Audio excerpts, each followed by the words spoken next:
পরিবার সহ কাতারে অবস্থান করছেন চিত্রনায়িকা নিঝুম রুবিনা। এদিকে দেশে তার ও তার স্বামী মামুনুর রশিদ রাহুলের বিরুদ্ধে প্রতারণা ও বিশ্বাসভঙ্গের অভিযোগে করা মামলায় গ্রেফতারি পরোয়ানা জারি করা হয়েছে।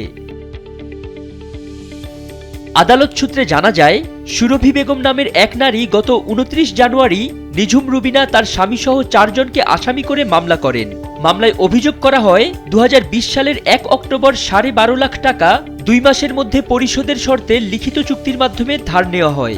নির্ধারিত সময়ের পর অর্থ ফেরত না পাওয়ায় আদালতের শরণাপন্ন হন বাদী। আদালত ১৯ ফেব্রুয়ারির মধ্যে হাজির হওয়ার সমন জারি করেন। নির্ধারিত দিনে আসামিরা উপস্থিত না থাকায় শুনানি শেষে তাদের বিরুদ্ধে গ্রেফতারি পরোয়ানা জারি করা হয়।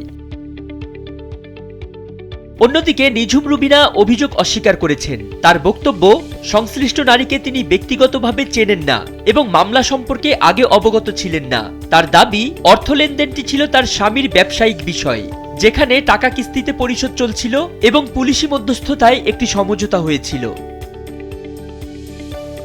ফরিদ উদ্দিন মোহাম্মদ, সময়ের আলো।